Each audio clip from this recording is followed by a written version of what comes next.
Good morning, students. Let us discuss next part of the lesson, democratic government. So, yesterday already we discussed about democratic government. What is the meaning of democratic government?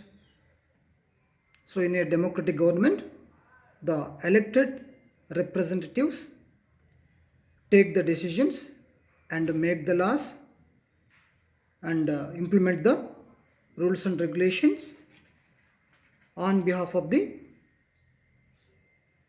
people.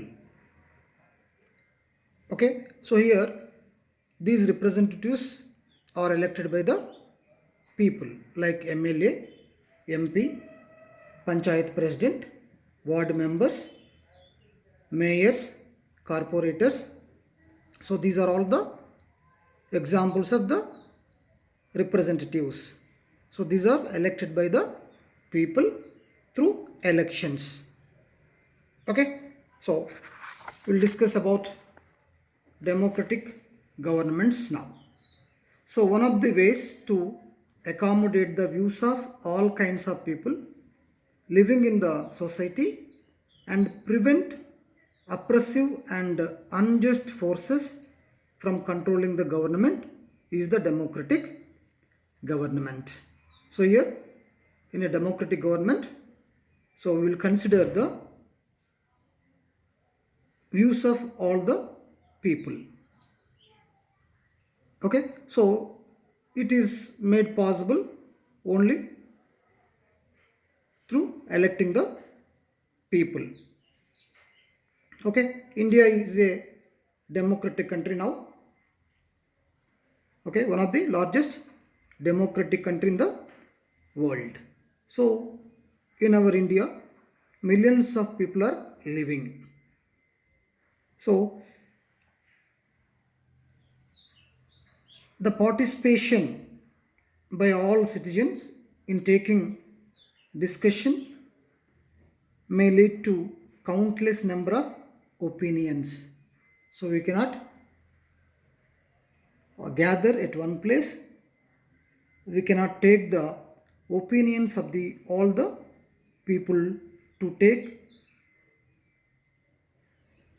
a decision on any issue. It is very complicated. So some citizens are not in a position to spend time, money and energy for participating in public affairs. So all people don't have time to spend to join with us to discuss, and they cannot spend money, even they cannot spend energy for participating in public affairs. That's why, so taking decisions is not easy, are not easy. So that's why to solve this problem we have two type of chances, two principles. One is representative democracy and rule of the majority. Okay, so democratic governments in our times are usually referred to as representative democracies. So most of the democratic countries are following this principle. This principle. So what is that? So they elect the representatives by the people. So in representative democracies, people choose their representatives through an election process. So for every 5 years, election commission conduct the elections. So in that elections, so interested people contest in that elections. Okay, so people also think and select their representative. Okay, so take one example. In a village, in that village, example, 2 to 5,000 people are there. So that village is divided into different wards, WARDS, wards. So ward mean one area, okay, consisting of about 100 or 200 persons. In every ward, how many voters are there? 100 to 200 voters are there in every ward. So that village is divided into number of wards. So each ward will elect one person to represent them. So all 200 people not participate for taking decisions. So they select one person from them as a representative. Okay, so all adults, here adult mean who crossed 18 years. So those are called adults, 18 years of age, whether men or women, rich or poor, literate or illiterate, irrespective of their religion or language, so can vote in these elections.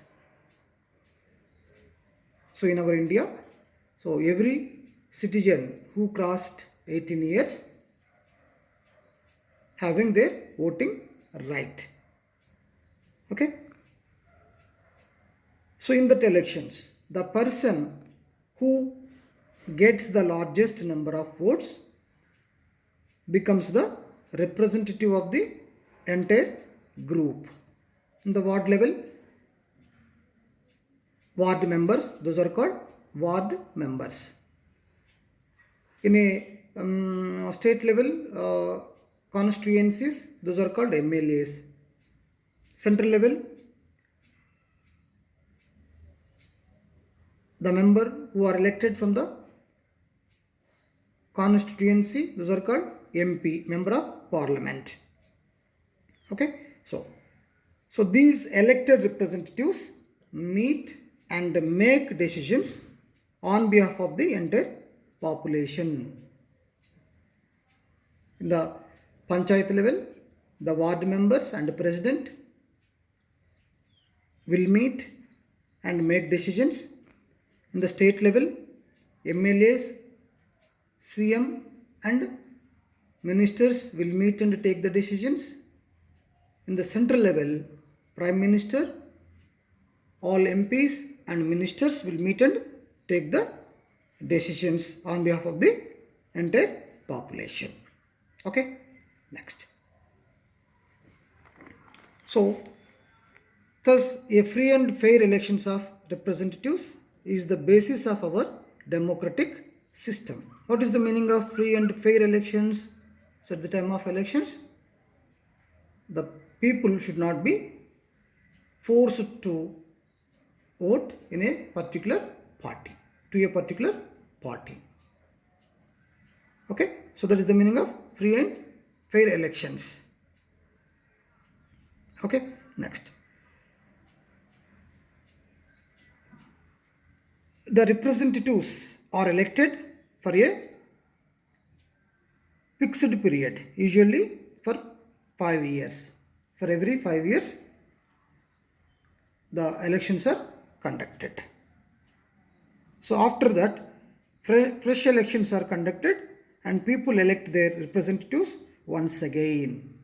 Here means the people elect the representatives for every 5 years. Okay, next. So usually who got the majority, those are declared as the representatives, elected people. So here majority means the one who gets more votes, even if it is a difference of one vote, will get elected. So out of the total votes, who get more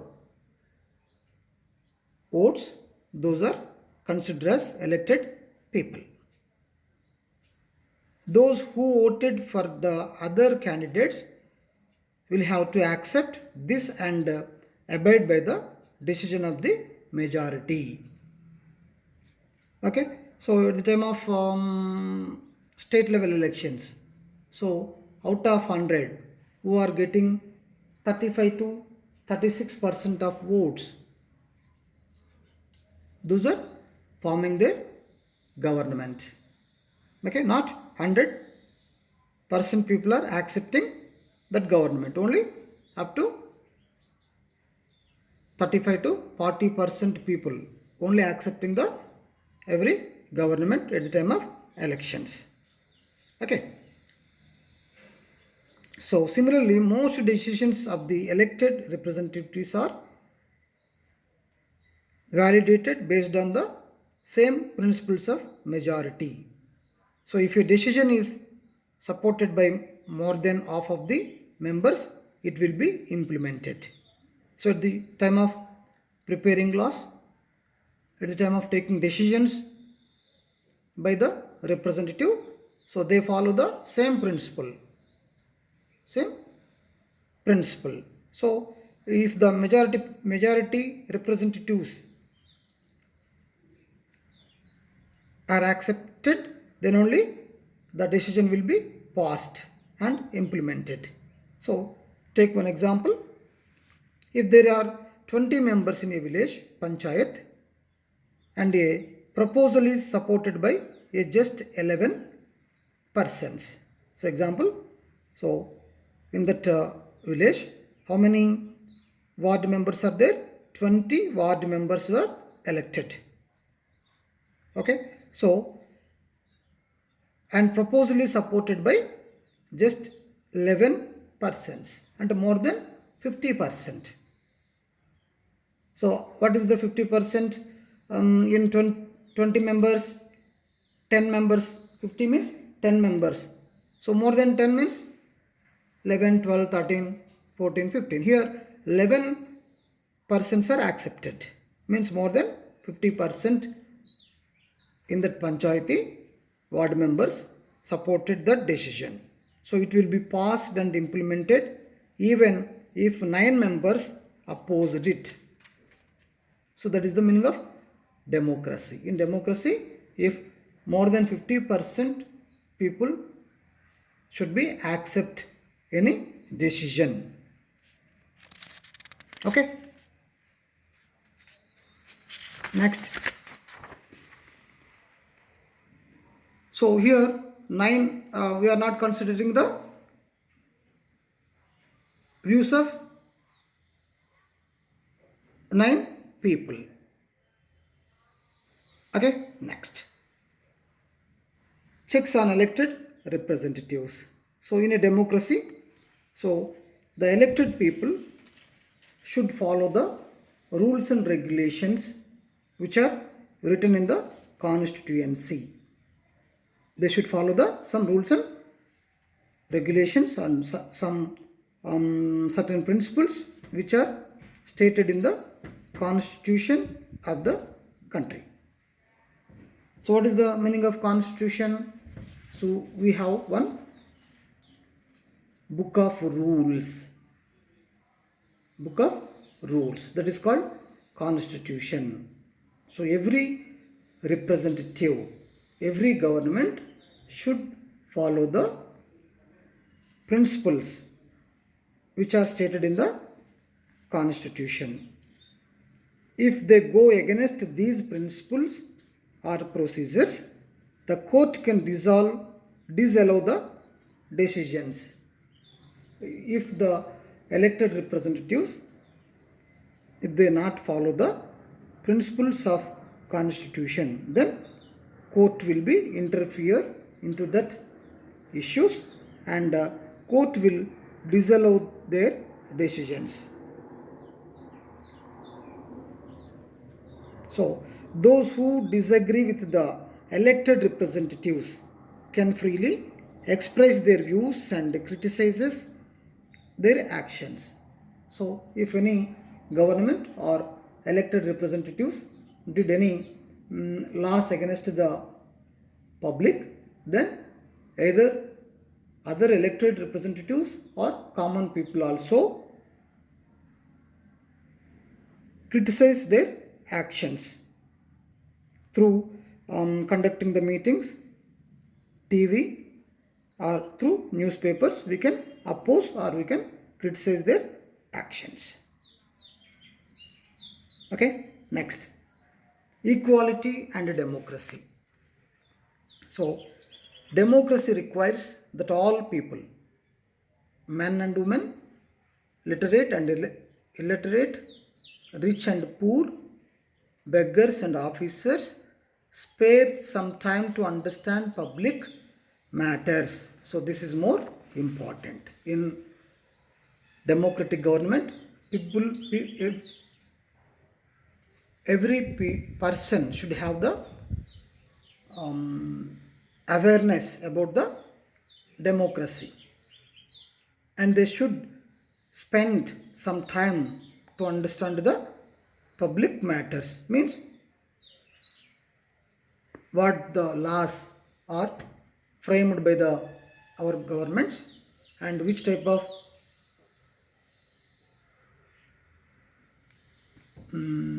schemes they are implementing, either they are good for the public or not. So you have to discuss, you have to think, we have to spend some time to understand the public matters.